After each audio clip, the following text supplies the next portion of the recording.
I'm Jeff Kavanaugh, Global Head of the Infosys Knowledge Institute, and we're here at Infosys Foundation USA, CrossRoads 2025.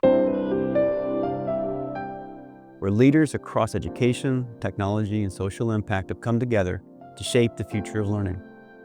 I'm joined by Osi Imeokparia, CEO of Kode with Klossy, a nonprofit dedicated to closing the gender equity gap in tech. Osi brings deep cross-sector experience, from leading product and technology teams at Google and eBay to shaping justice and opportunity efforts at the Chan Zuckerberg Initiative, and serving as Chief Product Officer for the Hillary for America presidential campaign.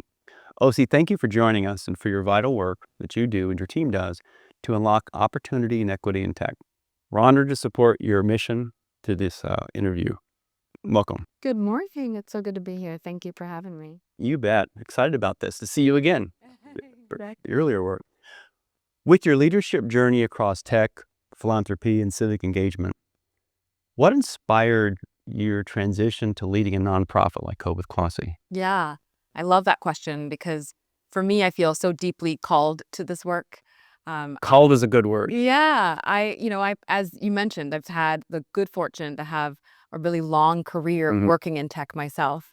And when I reflect on sort of how I want to spend my time and what's the highest and best use of my talent, I can think of nothing better than to how we can usher in a whole new generation of young women to hopefully have fruitful and meaningful careers in the same way that I had. And so to be able to work with our incredible team of educators to really make sure that that possibility and that opportunity is available to as many young people as possible is, I can think of nothing better to do. Oh, and when your event visited our campus, that was electric. The sheer energy for all those young women. Yeah.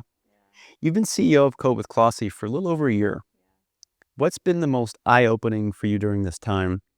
And how are you shaping the next phase of the organization's impact? Yeah, I mean, it's 8:30 in the morning, but I can't answer that question without talking about AI and the impact of AI on the work that we have been doing at Kode with Klossy. Because as I mentioned, our mission is to think about how we can increase the number of young women who are participating meaningfully in technology. And so we need to prepare them for the world in which AI is part of that future. Partnerships Yes. are central to your work, including the one, self-serving here, with Infosys Foundation USA. What role do these collaborations like these play in scaling your ambition and your mission? And how do they extend your reach? Corporate partners are everything. They are the lifeblood, really, of what we do at Kode with Klossy. And I'm so grateful for the work that we've been able to do with you guys over the past several years. What I'm excited about and really impressed with your organization is it isn't just a corporate partnership to get some funding, maybe convene a venue. It's provide a bridge realizing there's a goal to this, productive, fulfilled adults. Absolutely. For people, for young women who haven't necessarily even thought about that as a career. Absolutely. It's not transactional in any way, right? It's beyond the funding. It truly is that proximity to the employees to really speak on panels, mentor projects. It's an integral part of what we do. So I'm glad that you pointed that out. Awesome. Yeah. Well, your programs have impacted over 6,000 students one-on-one since 2022 with alumni participating in events like International Day of the Girl at the New York Stock Exchange. Yeah.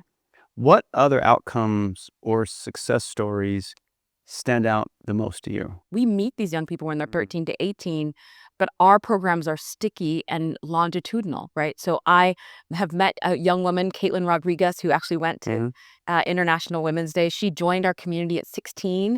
Caitlin's now 24. Right. And she works at Microsoft in a security team. And what impact is she making to other young women? Well, she is a role model, right? Ambassador. She is able to come back into our program. She was an instructor assistant, which is part of the work that we do to take members of our community who have gone through our programs, right?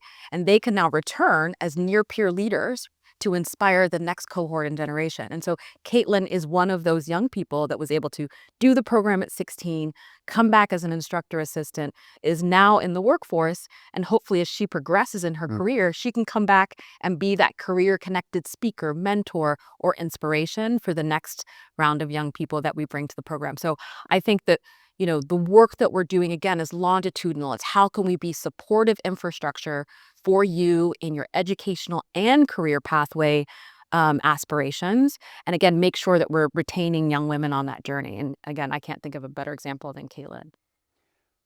It's worth emphasizing that phrase near peer leader, Yeah. because even if we're well-intended, if you or I was helping someone, it's different than if someone just a few years, they're senior, they can see, I'm that person. I can be that person soon. Exactly. you know? I love that you pointed that out, because I think we often talk a lot about mentors, right? And people imagine as a mentor as like the CEO or the VP and as many, many years ahead in their career. And certainly mentorship is valuable at that level, but the proximity of a near peer mentor, I think, is just as high impact. And so we do focus on how can we use that proximity of age and experience to help encourage people on the pathway. Yeah. For centuries, millennia, we humans had a apprentice model. Yes. In families and in work and trades.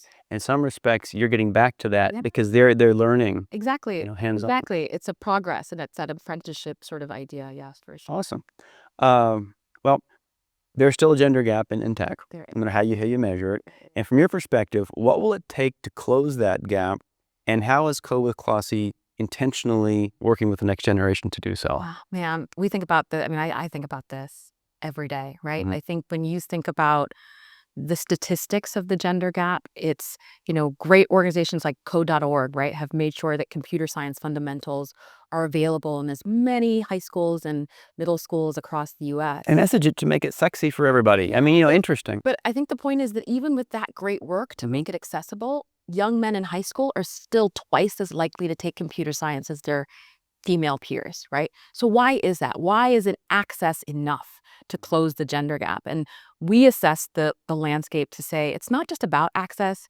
It's not just about the skill acquisition. We really need to think about the cultures that are welcoming or not welcoming of women, right? What are the values? What are the experiences, the learning environments, the workplace environments that truly create a radical invitation for women to join?